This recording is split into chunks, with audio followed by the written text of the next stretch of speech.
பேனில் ஆயில் ஊற்றிக்கோங்க. ஆயில் நல்லா சூடானதுக்கப்புறமா நீங்கள் கடுகு போட்டுக்கலாம். கடுகு நல்லா பொரிஞ்சதுக்கப்புறம் கடலப்பருப்பு, உளுந்தம்பருப்பு போட்டுக்கலாம். இது நல்லா பொரிஞ்சதுக்கப்புறம் கருவேப்பிலை,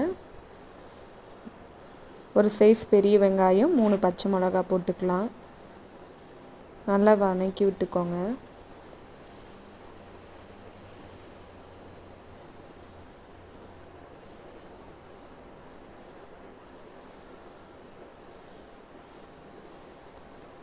இது கூட நீங்கள் ஒரு சைஸ் பெரிய தக்காளியை அறுத்து போட்டுக்கோங்க. தக்காளி போட்டதுக்கப்புறம் நல்லா வதக்கிக்கோங்க.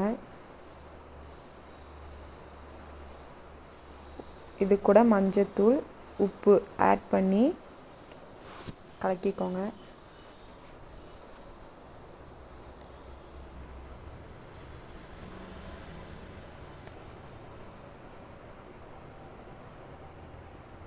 இஞ்சி பூண்டு விழுது 1 ஸ்பூன் போட்டு மிக்ஸ் பண்ணிக்கோங்க. நெக்ஸ்ட்டு வெஜிடபிள்ஸ், கேரட், பீன்ஸு, பட்டாணி இது சின்ன சின்னதாக கட் பண்ணி இதை ஆட் பண்ணிக்கோங்க.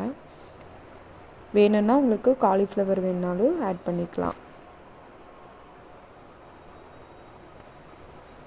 லிட்டு போட்டு மூடி வச்சுருங்க. இது கூட இப்போது பொட்டுக்கடலை, சோம்பு அரைச்சி பொடி பண்ணி தண்ணி ஊற்றி கலக்கி வச்சுருக்கேன். அப்புறமா உருளைக்கிழங்கு, வேக வச்ச உருளைக்கிழங்கு போட்டுக்கோங்க.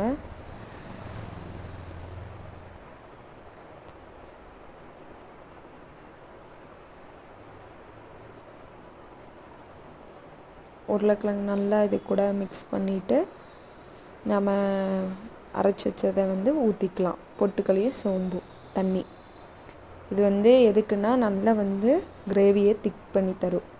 நல்லா கொதித்ததுக்கப்புறமா நல்லா கொதிக்கட்டும். இது கூட கொத்தமல்லி தழை போட்டு லிட்டு வச்சு க்ளோஸ் பண்ணிக்கோங்க.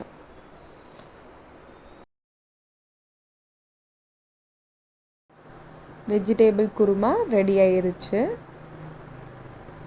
இது நீங்கள் பூரி ஆர் சப்பாத்தி கூட வச்சு சாப்பிட்லாம். சூப்பராக இருக்கும்.